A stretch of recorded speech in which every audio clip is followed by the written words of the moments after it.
agradecendo a Jesus pela oportunidade, ao Cantinho de Jesus, que mais uma vez nos acolhe com seus braços abertos há 73 anos. Que alegria, não? Em pensar que a gente chega numa casa que tem essa fidelidade de exercício no bem por 73 anos. Talvez 73 anos seja um tempo curto, se medido pela eternidade, mas para nós, medindo aqui uma encarnação, é tempo suficiente para acalentar nossos corações. E nada melhor do que estudar o Evangelho para acalentar os corações, né? E nesse estudo sistemático que o Cantinho faz, há 73 anos estudando o Evangelho segundo o Espiritismo, estamos no capítulo 27, no item 5, intitulado A Eficácia da Prece. E essa eficácia da prece, no item 5, Kardec vai pegar uma passagem do Evangelho de Marcos para nos mostrar esse efeito da prece. Diz uma passagem assim: seja o que for que peçais na prece, crede que obtereis, e concedido vos será o que pedirdes. Está lá no Evangelho de Marcos, no capítulo 11, no versículo 24. Bom, enche nossos corações de esperança, mas há de ter um pouco de cuidado para a gente não ser tão infantil ao ponto de não precisar fazer nada, né? Então, tudo que a gente pedir na prece, se a gente crê que a gente vai obter, se a gente já imaginar, ter toda a postura que aquilo é uma realidade, aquilo se torna. E aí a gente pensa, será? Não dá para duvidar? Como que foi narrado essa história e quando chegou esse versículo exatamente, né? Dessa questão do poder. Como que a gente consegue alinhar essa história? E aí a gente consegue pensar que foi exatamente na passagem da videira. Só para a gente entender o contexto, nós vamos começar a ler o Evangelho de Marcos a partir do capítulo 11, a partir do versículo 20 até o 24, para a gente entender quando foi que Jesus disse isso. E diz assim: e passando de manhã, viram a figueira seca desde a raiz. E recordando-se, Pedro disse-lhe: Rabi, olha a figueira que condenastes, secou. Em verdade vos digo, que quem quer que diga a esse monte, desarraigai-te e lança-te ao mar, e não hesitar em seu coração, mas confiar que se faça o que se diz, assim será. Por isso digo-vos, tudo quanto orardes e pedirdes, confiai que já recebestes e ser-vos-á. Bom, gente, partindo do pressuposto que Jesus não mente, se acontece alguma coisa que não é bem assim, foi a gente que não entendeu. Então, com a ajuda de Kardec, esclarecendo essa passagem através do item 6, 7, 8, a gente vai esclarecer um pouquinho mais para poder começar a praticar, a colocar no nosso dia a dia, na nossa conduta e até nas nossas habilidades técnicas. Olha que interessante. Vamos ver o que nos diz o Kardec lá no item 6. Testes a eficácia da prece, com fundamento no princípio de que, conhecendo Deus as nossas necessidades, inútil se torna expô-las. Acrescentando os que assim pensam que, achando-se tudo no universo encadeado por leis eternas, não podem as nossas súplicas mudar os decretos de Deus. E a gente tem que tomar muito cuidado porque essa ideia nos paralisa, não dá uma ideia? Bom, se as leis são todas governadas no universo, Deus conhece tudo na minha vida. Há uma passagem no Evangelho que fala que até os nossos fios de cabelo estão contados, é fantástico. Nós já viemos com uma programação, um planejamento do plano espiritual, então basta eu viver e nada pedir. E esse nada pedir dá uma sensação em nada fazer também, né? Eu cruzo os braços e deixo a vida me levar, estilo Zeca Pagodinho. Creio que não funciona bem assim. O que o Evangelho está nos dizendo é, se a gente for por esse pensamento, é um pensamento que nos paralisa para a nossa inteligência e tira a nossa capacidade. E uma das leis mais fantásticas que temos, que é a do livre-arbítrio, de nós mesmos buscar as soluções e o desenvolvimento que a gente precisa. Não é isso que o Pai espera de nós? Sejamos autor do nosso desenvolvimento? Coautor? Ok? Então, essa ideia a gente precisa pensar 2 vezes, porque senão acaba ferindo uma outra lei. E ele continua, sem dúvida alguma, há leis naturais e imutáveis que não podem ser abrogadas ao capricho de cada um. Mas daí a crer-se que todas as circunstâncias da vida estão submetidas a fatalidades, vai grande distância. E aqui faz um parênteses de um comentário muito interessante do livro No Mundo Maior, no capítulo 19, intitulado Reaproximação, em que Cipriana e o André Luiz conseguem encontrar um grupo de pessoas para pedir a reencarnação do Cláudio, avô de André Luiz. Que essa solicitação dele voltar à Terra não iria ferir os preceitos da coletividade. Então, essa rogativa foi aceita. Não estava tão... Vamos programar agora? Vamos fazer ele voltar? Porque ele já está em condições que na carne ele vai melhorar. Então, essa solicitação foi feita. Então, por isso que a gente não pode pensar que tudo é uma fatalidade, só porque existem as leis naturais. Mas há de ter dentro das leis naturais o livre-arbítrio, dando ao homem a condição natural de desenvolver seu raciocínio, seu poder de decisão para se desenvolver e fazer o bem. Então, claro que existe uma programação toda para o Cantinho de Jesus, há 73 anos, fazer o bem. Mas todo terceiro que aqui entrou por livre-arbítrio, por vontade própria. E decidiram fazer o bem durante todo esse tempo, para não perder o mérito na evolução de cada um. Continuando. Se assim fosse, nada mais seria o homem do que instrumento passivo, sem livre-arbítrio e sem iniciativa. Nesta hipótese, só lhe caberia curvar a cabeça ao julgo dos acontecimentos sem cogitar de evitá-los. Não devera ter procurado desviar o raio. E aí a gente retorna nesse pensamento na seguinte ideia. Se fosse tão mecânico desse jeito, voltaríamos aos animais, que só agem por instintos. E não é essa a proposta. Deus não lhe outorgou a razão e a inteligência para que ele as deixasse sem serventia, a vontade para querer, para não querer, a atividade para ficar inativo, mostrando que as possibilidades que o Pai nos outorgou nessa existência, no espírito também, que é eterno, é a vontade, o querer e a atividade. Nascemos para desejar, para ter vontade, para fazer, para agir. Nascemos para querer. Isso é muito bom, porque a gente fica imaginando assim, então eu posso sonhar? Deve. Eu posso querer alguma coisa aqui nessa existência? Claro, a gente veio nessa existência com uma programação. Nesse mesmo capítulo do Mundo Maior, no capítulo 19 de André Luiz, quando eles vão falar com a irmã do avô de André Luiz, do Cláudio, esqueci o nome dela, gente. Eu estou com o nome da Etelvinda na prece, que é um outro livro que eu vou citar. Mas era quem o Cláudio buscava se reconciliar.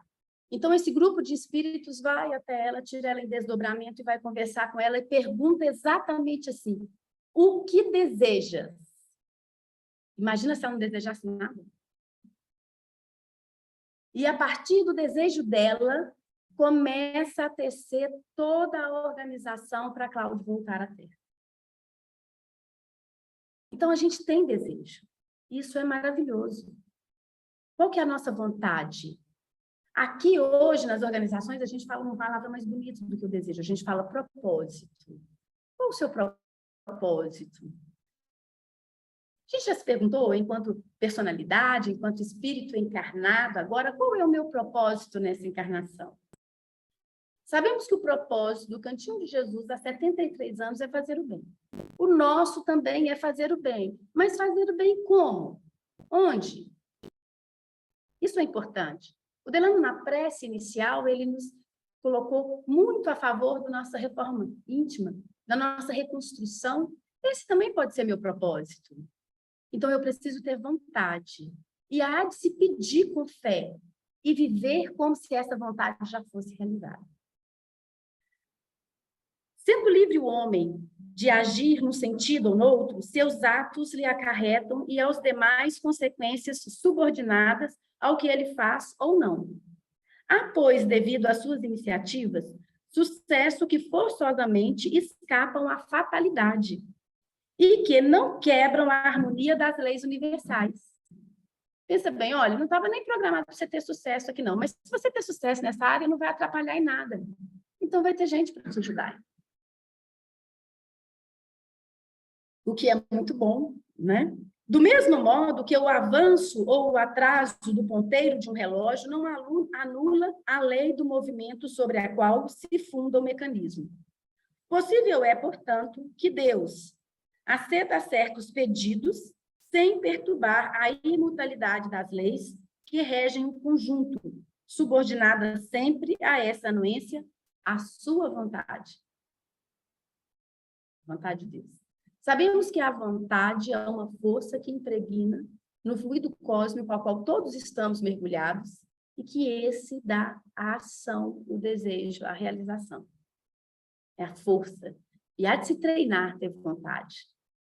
Uma neurocientista, pesquisadora, Annie Good, que eu sou fã dela, se tivesse aqui, só para vocês, quem quiser pesquisar. Vamos lá.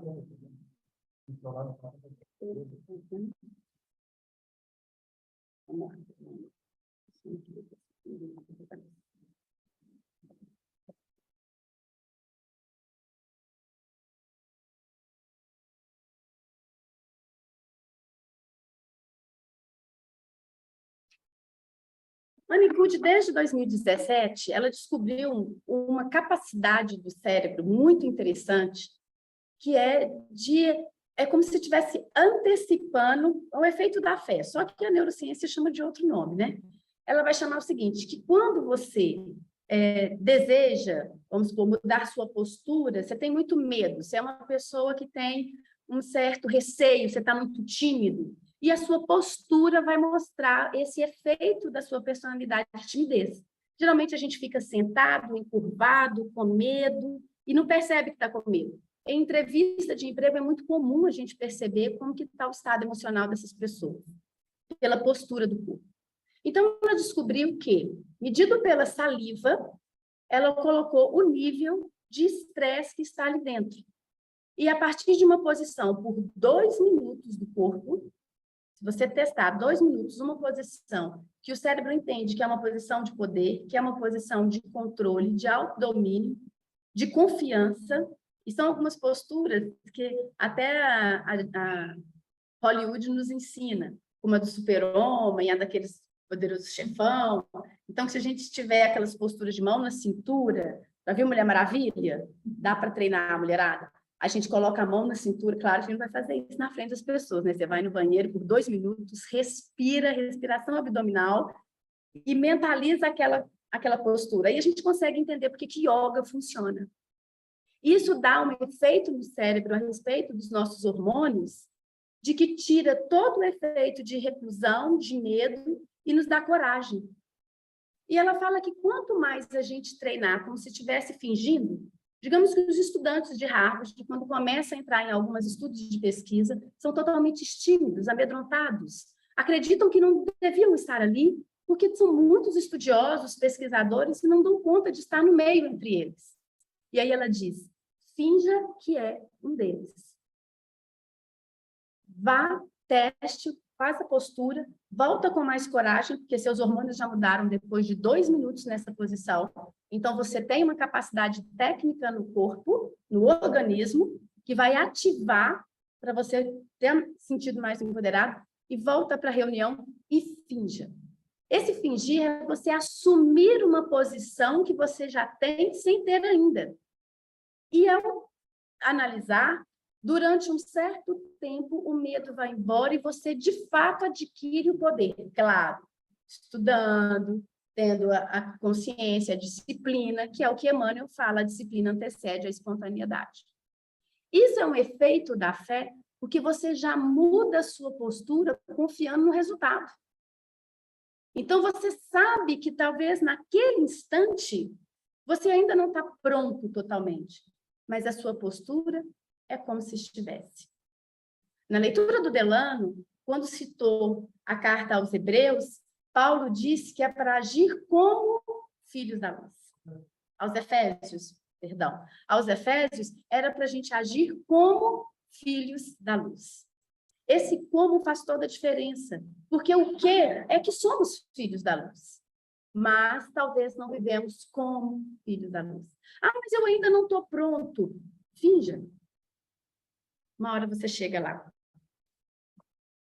E aí, no item 7, ele deixa essa máxima. Concedido vos terá o que quer que pedirdes pela prece.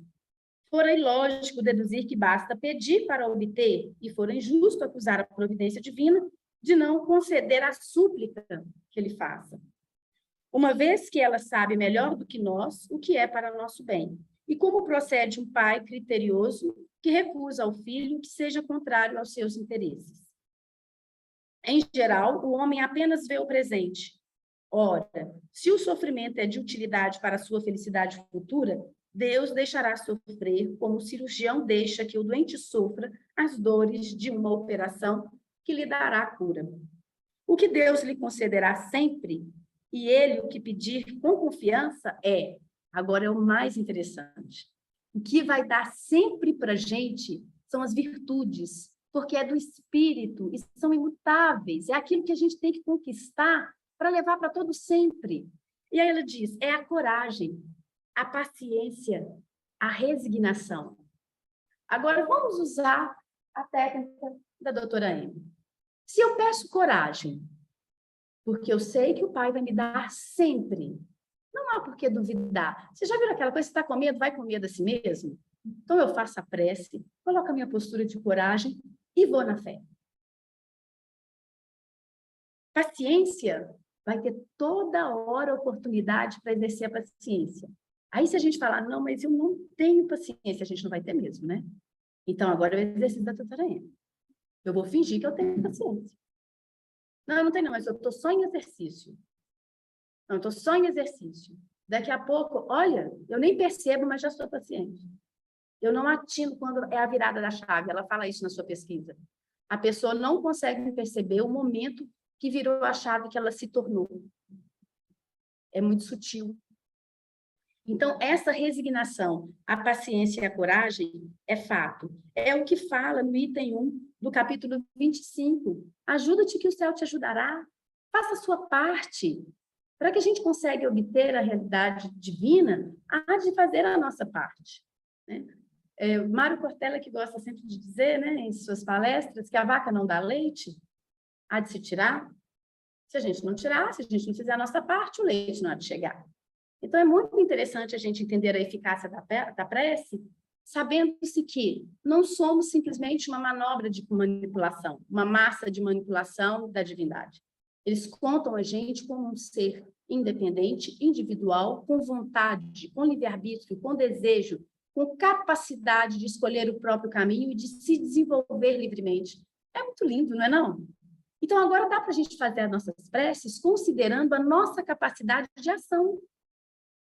Então, eu não posso pedir a paciência para não ser paciente, querendo que venha um espírito de luz, me banhe de paciência e eu nada faço, porque agora ele vai aqui, né, utilizar meu corpo e vai fazer toda a paciência. Não faz sentido.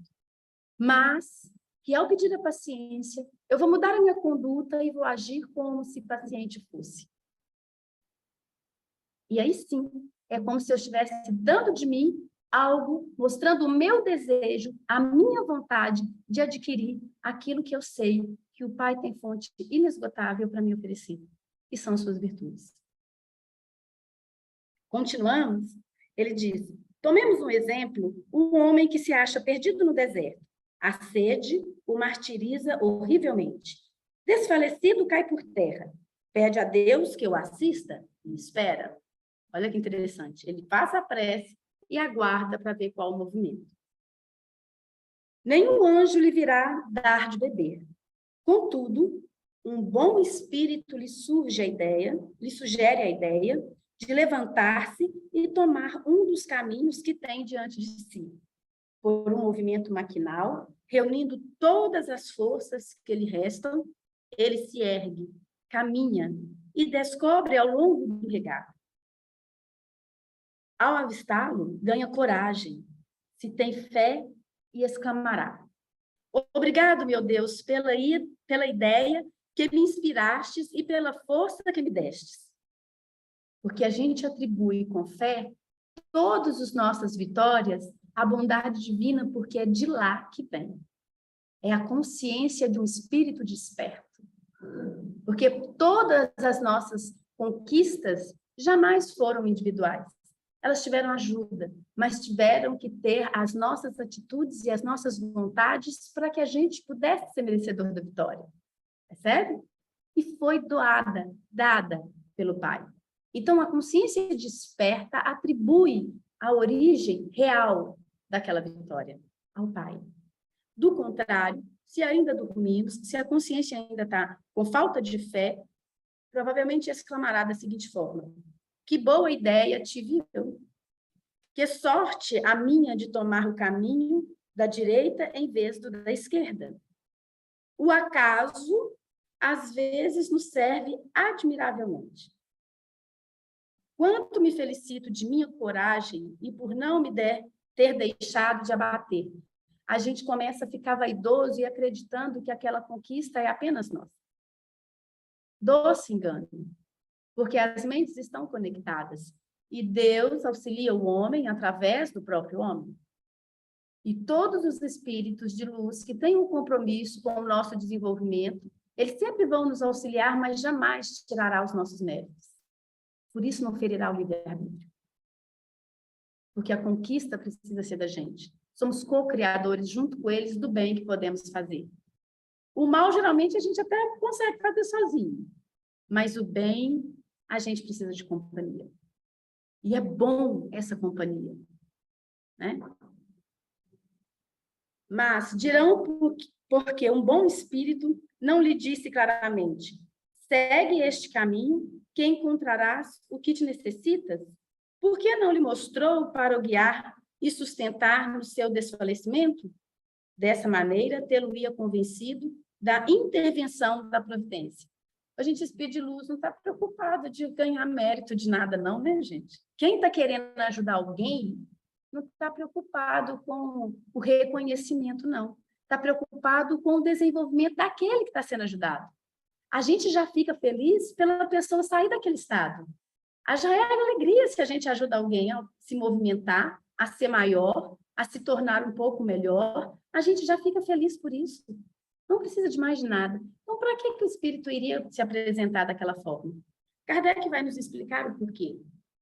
E diz assim: primeiro, para lhe ensinar que cada um deve ajudar a si mesmo e fazer uso das suas forças. Cada um tem que fazer a sua parte e fazer uso daquilo que você já tem. Colocar em prática, em exercício. Senão, para que tem? Tudo bem, é para ser utilizado. Depois, pela incerteza. Deus põe à prova a confiança que nele deposita a criatura e a submissão desta à sua vontade. Você vai, de fato, atribuir a Deus? Você vai ter fé? Você vai reconhecer a presença do seu Criador no seu desenvolvimento, na sua conduta, na sua felicidade de caminhar para o bem? Aquele homem estava na situação de uma criança que cai e que, dando com alguém, se põe a gritar e fica à espera de que venham levantar. Se não vê pessoa alguma, faz esforço e se ergue sozinha. Uma passagem bem interessante que a gente pode lembrar aqui, que é de Chico, para a gente pensar que não é só como assim, a minha consciência já está desperta, a minha consciência não está desperta, a nossa consciência, ela oscila, ela vibra. Então, uma hora a gente está desperto, a gente está consciente, uma hora a gente está adormecido. Então, ela é bem vibracional. E Chico, certa vez, estava muito triste, cansado, e que ele achava que ele ia desencarnar. Então, começou a pedir ajuda, né, para ver se, poxa, se desencarnar, quem é que vai receber ele? E aí ele pergunta se Emmanuel podia, falou: Chico, eu estou trabalhando, o que foi que você tem? Emmanuel, eu estou achando que agora já está perto de mim. Se eu for, você me ajuda, você receber? Não, não posso, agora estou trabalhando. Aí vem Sheila, que foi, Chico, que você está nessa tristeza toda? Ah, agora eu estou achando, irmã, que eu estou indo, não estou mais aguentando. A criança caída, querendo que alguém levante. Eu não estou podendo. E aí o Nemei fala, ó, Sheila fala, não posso, porque agora eu tenho paciente para atender, não vou poder te receber. E aí vem Nemei, até que Chico fala, meu Deus, mas eu estou ficando muito abandonado. Esses espíritos, tudo que me ajuda, se eu estiver indo agora, do jeito que eu estou para ir, não tem ninguém para me receber, o negócio está ficando difícil. E aí a consciência desperta um pouquinho quando a gente pensa que ninguém quer ajudar a gente, tem algum problema. Ainda mais os amigos mais íntimos. Se a gente pediu para todo mundo e todo mundo teve uma desculpa, é porque, de repente, eu consigo resolver sozinho. Aí chega Bezerra. E Bezerra fala, Chico, o que foi? Chico olha para Bezerra com a consciência mais despertada e diz, não tem um burro, chucro que nem eu, não, Bezerra. E aí Bezerra dá aquele sorriso e fala, Chico, eu fui médico na encarnação passada, eu não fui veterinário, não, eu não tenho remédio para burro. E aí Chico levanta e vai trabalhar. Como essa criança está caindo. Assim somos nós também. Ora as nossas consciências dormem, ora fica desperta. E nesse auxílio que a gente começa a fazer, há de se prestar atenção, pedir e observar. Eu consigo, eu mesmo, ajudar a resolver, a buscar a fonte da melhora? Se for virtude, gente, o negócio é com a gente. Coragem, fé, resignação, paciência, tolerância, aí é com a gente. Ninguém vai vir com uma lapaço e jogar a paciência em nós. Jesus não fez isso. Nossa fé ainda é um pouco infantil, querendo que alguém resolva os problemas para a gente. Que dá uma sensação de conforto, né? Vamos aguardar o Salvador, já que ele vai vir aqui e vai resolver tudo, e eu fico de braços cruzados. Vamos guardar o mentor espiritual chegar para fazer alguma coisa? Foi assim com o Divaldo, né? No início, nas pregações, quando ele diz que ele começou e como ele fazia incorporado, ele achava que não precisava de estudar. E aí ele foi para um público grande, e cadê? Deu um branco, nada sabia, não sabia o que ia dizer. Não tinha se preparado. Louco, esperando que algum espírito chegasse para resolver o problema dele. Até que Humberto de Campos chega para salvá-lo em honra ao público.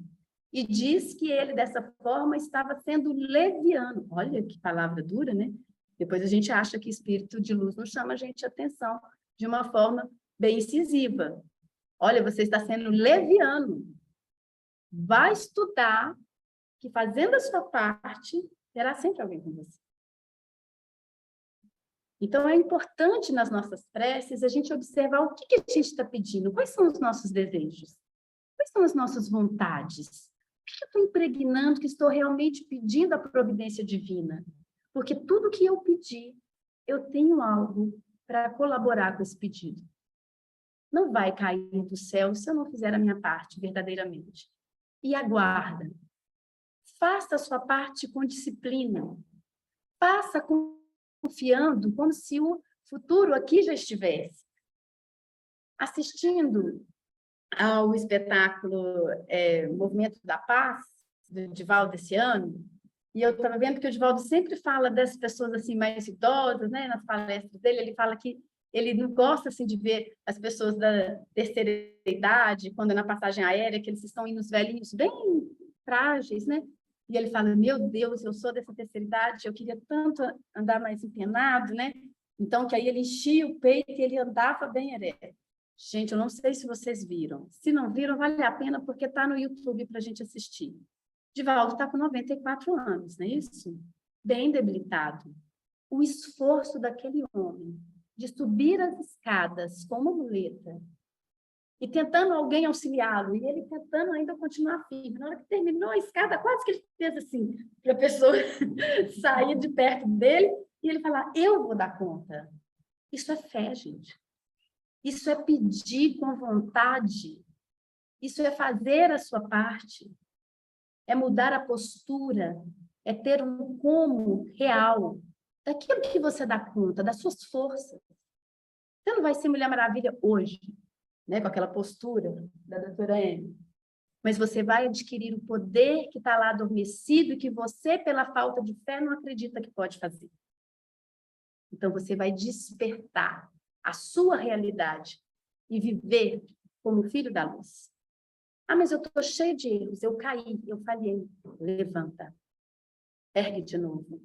Chorou, ninguém veio acalmar, então é porque é com você. Se ninguém te socorreu, é porque você dá conta de levantar sozinho. Não se revolte, não fique brigado com os amigos. Levante, porque a força é sua e ninguém vai querer tirar ela de você. Ao contrário, todos os seus amigos verdadeiros vão incentivar para que a sua força seja cada vez maior através da disciplina e da vontade que você impregnar em todas as suas atitudes.